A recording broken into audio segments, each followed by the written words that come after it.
Hello everyone, I am Inkyink, and welcome back to another Fazbear Frights ranking and review video. Last time we dealt with Blackbird and put the real Jake in S tier, Blackbird in A tier, and Hide and Seek in B tier. Overall, a pretty nice book. I know I'm once again a little late. I was very late with Blackbird, but I was waiting to find a tier list that would actually update to have the CLIFFS, and I finally found one, and so I recreated my list with everything from Coming Home and Man in Room 1280 at the top of S tier all the way to Dance With Me at the bottom of D tier. And today we're going to be talking about the CLIFFS. Now, the CLIFFS came out early March, I think, and I read it, and I, for the most part, enjoyed it, but as you'll soon find out, this is one of the most mixed quality Fazbear Frights books that I have ever read, and I might sound a little harsh in this video, just be warned, because there were some things I did not like. So if you are a fan of the CLIFFS and the stories within it, this is just my opinion, I guess. This is just my personal tier list and my review of the stories. Once again, not ranking the epilogues, because that is an ongoing story, and it will probably end up being A tier, if I had to guess. But anyways, I think we should get into the reviews, starting with the CLIFFS. Now, the CLIFFS is about, I think his name was Rob. We're gonna call him Rob. He is a single father of, I think Tyler is his son, a 2-year-old, and he is not in a great state of mind. He's feeling like every day is the same as the last, and the only thing like keeping him going is his son, because his wife died. He's just sort of going through work as he does, and he's not in a great mental state. So there's a lot of setup to before things get interesting, but that setup gives you time to understand Rob and his personality and his experiences. One day, he and Tyler go to, like, I don't know, a Walmart. Probably wasn't Walmart because, you know, copyright, but they go to like a supermarket and they find this Freddy doll, and I forget what it's called, but it's basically a Freddy doll, and it's got these like functionalities where it's got a watch where it gives updates on the kid that it's with, and like just generally a decent toy. And Tyler, the little kid, he really wants that Freddy, and so Rob buys it for him, and things seem to be going great. Things are looking up. He's finally like sort of feeling a little more calm, and things are a little bit more under control. Then boom, as everything does in this book series, tragedy strikes, or rather panic. Basically, one day, Tyler and the Freddy doll are just sort of playing in the sandbox. Rob goes in, make him a sandwich or something, and he comes back out, and Tyler is gone, and the Freddy doll is there. And it's like, well, crap. Kid is missing. And I should have probably mentioned by now that they live right at the edge of the CLIFFS. You know, hence the name, the CLIFFS. That's what the story is called, and that's going to be important because it's like a known, like very well-known, like suicide place because people just jump off the cliff. And so that's why the house was so cheap, because they could. So now he's scared. He is panicking. The kid is gone. He sees a white van go by. He's like, oh crap, did my kid just get kidnapped? What's going on? He calls the police. There's investigations and everything. But the Freddy doll keeps sending him updates on his watch. And like first it was like gone, and that was menacing, you know. Is this Freddy doll sentient? Who knows? But throughout the course of the story, as the police are investigating, the doll keeps telling him, why don't you go to the CLIFFS? And obviously, it's not like telling him to go kill himself or anything, but that's how Rob takes it. He thinks that the doll is tormenting him, and so he goes down to a downward spiral into insanity. And it was interesting to read. It was definitely very deep, and you really felt for Rob here. And he tries to destroy the Freddy doll like twice, and it doesn't really work. It's still functioning. So one day he decides that it's done. He's gonna go jump, and so he goes up to it, but then he sort of has this clarity, this peace of mind, and just, this isn't what my wife would have wanted me to do. This isn't what Tyler would want me to do if he's still around, wherever he may be. And so, instead of jumping, he just fully yeets the Freddy doll off the cliff. And as he's going to walk away, he hears a sound. He goes down the cliffs to check it out, you know, the normal way, the safe way, the non-jumping way, and he ends up finding Tyler in this little cave. And he had just seen a dog and chased it, and was just in that cave for like 2 days. So he takes his son, he goes home, and he's gonna start talking about his dead wife, because Tyler should know like what happened to his mom, what she was like, and he's gonna like have a better outlook on life going forward. And it's a very, very touching ending, very, very wholesome 100. That's pretty much how the story ends. Now there is a theory that he just mentally snapped at the end and went down to the bottom of the cliffs to get the Freddy doll, and like had gone so insane that he thought the Freddy doll was his son. But personally, I don't think that theory really holds up, because when a story in this series is intended to be vague and open to interpretation, it's very obviously open to interpretation, like Count the Ways, and maybe Bunny Call you could lump in with that, and what was the last one I was thinking of? The New Kid. The New Kid's kind of unexplained as well. But the Cliffs isn't like that. There's a few word choices that people latched onto that maybe suggests that he was hallucinating, but I personally don't think it's enough to completely change the tone of the story in that direction. So now, what do I think about the Cliffs? Controversial opinion. Here's a hot take right here. The Cliffs was the best story in the Cliffs. And I know tons of you are already taking to the comments, screaming at me about how my opinion is completely wrong and trash. But surprisingly, this had the most relevance to FNAF of this whole FNAF book. Because there was a Freddy doll. And that, you might be thinking to yourself, Inky, it's just a Freddy doll. That's like barely anything. How is that the most relevant to FNAF 1 in this book? Just you wait. So, I really liked this book. It was very deep, it was very emotional, it was very nice, very profound. It wasn't scary, it was more just a very deep and thoughtful book, which I understand isn't for everyone. A lot of people just read the series for the spookiness, the scares, the weirdness. So this one probably didn't appeal to a lot of those people. But as I've said in the past, I read these books first and foremost for the literature of them. I like the stories, I like the characters, I like the arcs that they go through. And I put the lore aside, I put that in second, and then the spookiness, I guess, in third. So the Cliffs is something that I really, really enjoyed. So it is actually going to be the top of A tier. Is it? Well, I don't know. Let's calm that down a sec. Let's not get hasty. Did I like it more than Fetch? No, I actually don't think so. Going into this video, I was like, Cliffs is going to be top of A tier. But now that I'm looking at it again, I did like Fetch more. Now we're going to be moving on to the Breaking Wheel. So, Fazbear Frights Volume 7, The Cliffs, has sort of a progressive scale of quality, you could say. Now, if you can kind of predict where this is going, The Cliffs was really good. I liked it. The Breaking Wheel is in the middle. It's a very mixed quality story, in my opinion. So you can kind of tell where I'm going with this as far as the third story. But anyway, we're gonna get there. We're gonna talk about the Breaking Wheel first. Now, the Breaking Wheel is about this guy. I always do these videos too late to remember the actual names of the characters. What was his name? Was it Reed? I think it was Reed. Was this the one with Reed? Reed and Julius? Yeah, I think so. So there's this guy named Reed, and he's in a robotics club with his friends. What was it? It was Shelly, I think her name was, and then Pickle? Was it Pickle? I don't even remember. I'm just gonna call him and they're the smart kids. Reed is the normal, kind of the average Joe of the bunch. They're making their robotics stuff. And then there's Julius, and Julius is the bully. He's the arrogant, but also whiny, like, he's just a generally unlikable character. And he's building himself big, bad exoskeleton suit so he can be the fastest and the strongest and continue to torment Reed, apparently.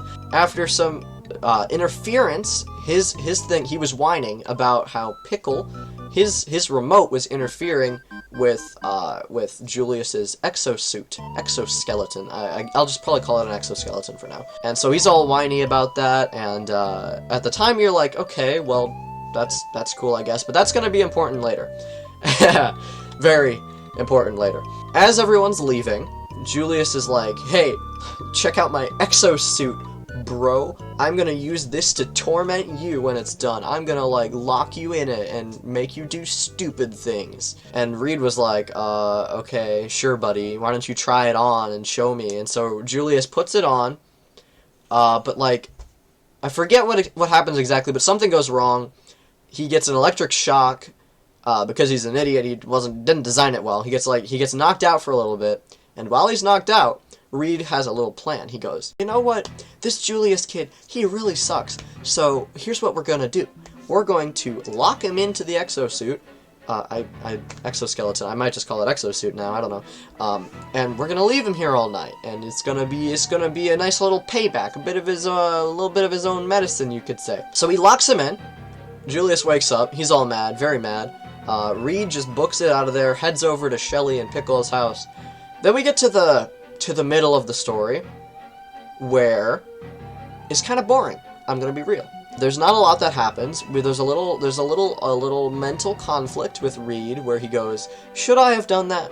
Am I being as bad as him here? Maybe I should go let him out before anything bad happens. And they're talking about, like, torture devices for some reason.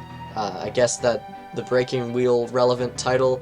But then there's a little kid, Shelly and Pickle's little brother. I think it was Ori or Ollie or one of those two. He's playing with the little remote. He's having a nice old time with this little robot that Pickle made. And it's moving all normally. And Reed remembers, like, oh boy, you know, that remote, you know, it was kind of interfering with the exosuit earlier. I hope he's not controlling. It can't be controlling Julius, right? Like, the range, there's no way that the range could reach that far. He can't be just, like, running into walls and hitting things and probably bleeding or something, right? No, of course not. But he wants to check anyway, because that is just sort of in his mind, like, plaguing him. So then, bad goes to worse, because the little kid turns off the realistic movements feature. So now, the little robot can do all these kind of, like, contortionist tricks and flip around and bend into unnatural positions. And at that point, Reed is like, okay, maybe we should stop that, kid. Maybe I should go check. No, it's nothing. He can't. It's not possible that Julius inside the exosuit is being completely ripped apart and contorted into all these different shapes. So the kiddos, the main gang, they go out for some soda or something. I forget exactly what they do. And Reed is alone in the house. Then there's the gimmick. There's the gimmick of this book that I really don't like because it was really obviously a gimmick and I didn't like it because of how it broke immersion. But basically Shelly has this just completely accurate replica of her own house on, like, a smaller scale, just sitting in the house. And it's like, yeah, she likes to design stuff and all, okay. And I was like, okay, what's the point of that? But then the point of the house became very obviously clear, and at that point I really did not like it because it was just very, very cheesy. Basically, think of it like this. The house, tiny house, represents big house. Make sense? Okay, good. Tracking along? That's the easy stuff, alright? Okay, we're good. House is house. Little robot represents Julius. A little bit more of a logical stretch. Because Julius, by all logic, should still be trapped in the school right now. But that's that. Now that those four things are connected, so he starts hearing things outside, and he's all like, "That can't possibly be Julius. We've been over this. He can't possibly be here." But then he sees that the little robot is inside the house. I think you can understand where I'm going with this, because now Julius is inside the house. How that corresponds, who knows?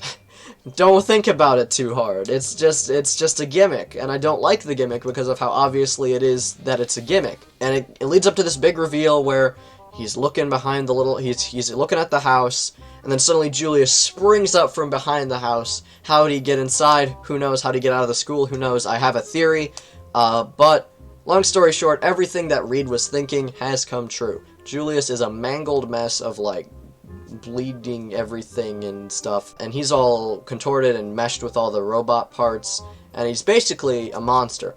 And it starts chasing him around, you know, the typical chasey moment, and he's trying to fight it off. It's all like spidering on the walls, on the ceiling, it's all drippy and crap, and eventually it springs down on him and like pins him down, and it's all creepy and gross. It was a very descriptive book. And the kids get back, and Julius clamps onto Reed, holds him tight, and the kid, he goes back, he picks up the remote, he starts playing with the robot again. And the ending here is really well written. Probably my favorite part because of just how ominous and the implications are with it. It was just like the kid just started playing with the robot again. And that's how it ended. So what happened, obviously, is Julius grabbed Reed and forced him to be a part of the same thing that he had caused on him, on Julius. A little bit of weird justice there, I guess. But not really, because this series has a habit of taking payback to the next level. Now that the summary's out of the way, let's talk about what I liked, what I didn't like. Because, like I said, this is a pretty mixed one. What I liked, as I said, the ending, how it's ominously implied that Reed has become a part of the Mangle, the human Mangle, probably a connection to the character Mangle, perhaps, who knows. You know, two animatronic heads, now there's two people. You know, could be a connection. I like the ending. I definitely like the antagonist. Julius in the exosuit as a concept is really cool and very interesting, and I think it was executed and described well. Does it have anything to do with FNAF other than having robot? No.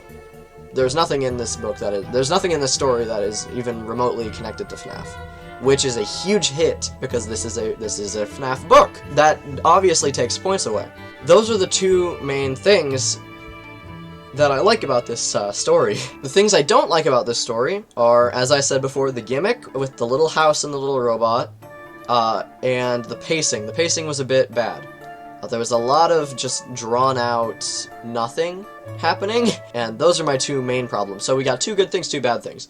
And now for my theory on what actually happened.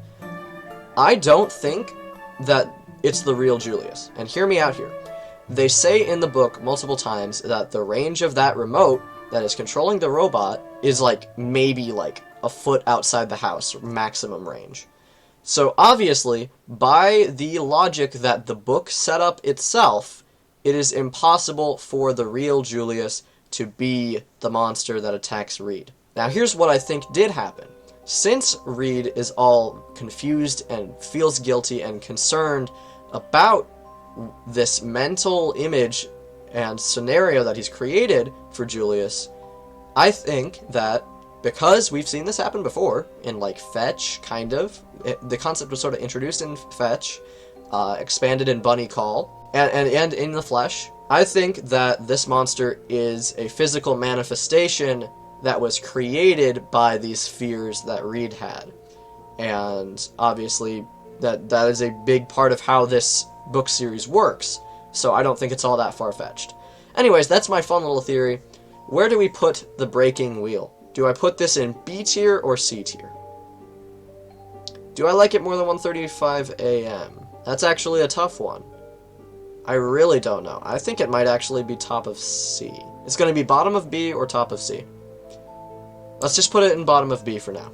CLIFFS in high A tier so far, and Breaking Wheel at the bottom of B tier. These are some controversial opinions, I know, but just brace yourselves, because it's about to get a lot weirder. And so we arrive at the final story of Fazbear Frights Volume 7, The CLIFFS, and this one is called He Told Me Everything. Now, I don't even want to bother remembering all the setup, the pointless setup, mind you, that this story goes through. I'm just going to cut to the chase. I'll give a summary, I'll give my thoughts, and why this story is the way it is, but right away, this is the F tier. This is...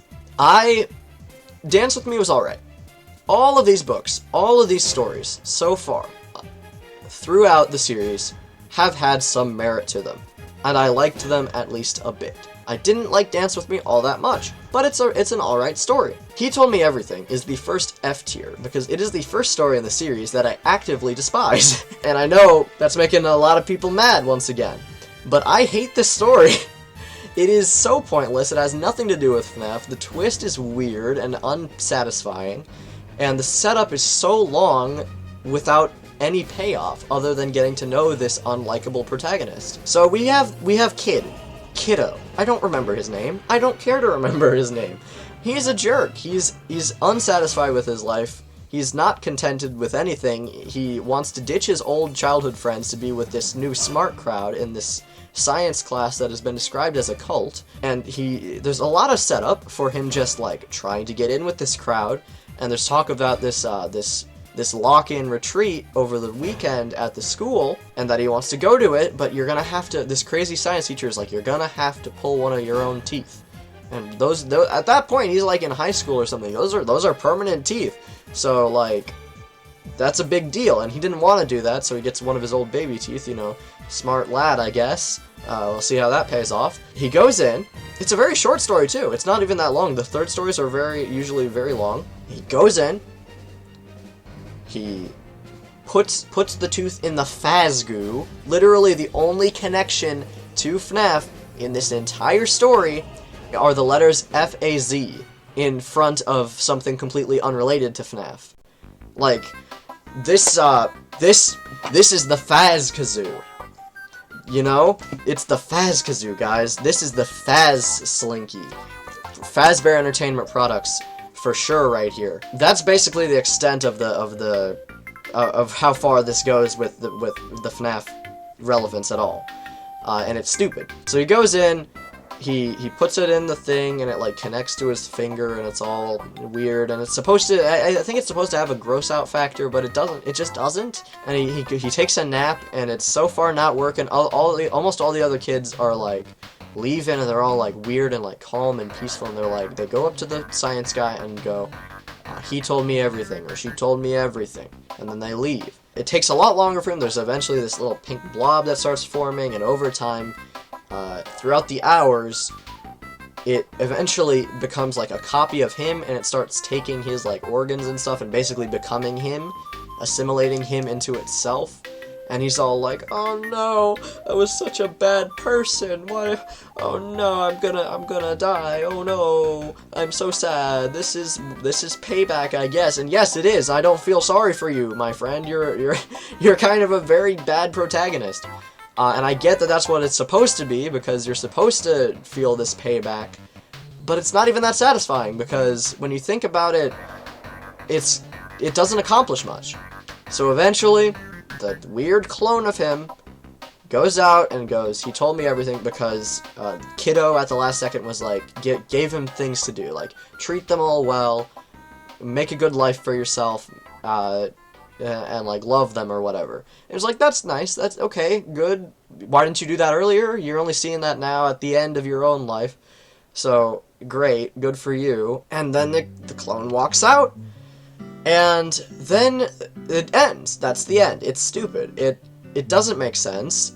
And at first I was completely like confused by it. I had someone explain it to me, but it still doesn't make it a good story. Basically, the science guy was making clones of all the kids using that method, and it only took longer for Kiddo because he used a baby tooth instead of a regular tooth. So it took longer. So now, So what was the point, though? What was the point? What's the science guy? Is he trying to make an army? A clone army? Is he doing it all for science? I don't think the kids have this sudden, undying loyalty to him, like he could snap his fingers and they all get clone activated and go become his army or whatever. And even if that was the case, it would be a stupid plotline. It's just so bad, and people are like, let's connect this to FNAF. What if the scientist is William Afton in the form of Glitchtrap?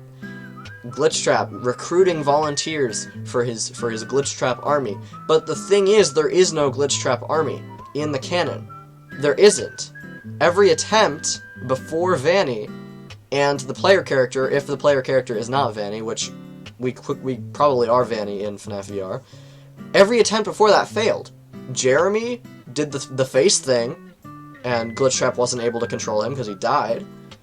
Tape Girl, it's unknown what happened to her, but even if she did live and become a follower of Glitchtrap or whatever, I don't think that's the case, because she did make those tapes about, hey, don't get these tapes and release Glitchtrap. So really, there's no Glitchtrap army. It's not a big, like, Glitchtrap cult thing yet. So I don't see the connection to He Told Me Everything here. It's just a stupid, shock value, weird, gross out, non-relevant, boring, short, and horribly paced story. And I'm sorry if I'm being harsh here, but I just do not like this story. And that's why it's an F tier. So overall, the Cliffs is the most mixed quality Fazbear Frights book to date, in my opinion. And I'm kind of unsure of the series going forward here, because the next book is Gumdrop Angel, and that looks a little weird, like it maybe won't have much relevance to FNAF. Then there's the Puppet Carver, and then we know there's going to be 2 more after that, and then the series is going to be done. So, I hope things turn around from here, but I don't know where the series is headed at this point. I don't know what's going on, and I hope it gets better. Sorry to end on that grim note, but that's going to be it for the video. My Fazbear Frights Volume 7, the Cliffs ranking and review. If you did enjoy, please be sure to like the video, subscribe, comment your thoughts in the comment section. Tell me I'm wrong if you want. Tell me I'm right if you want. It's all opinions at the end of the day. And I'll be seeing you guys in the next video. Bye!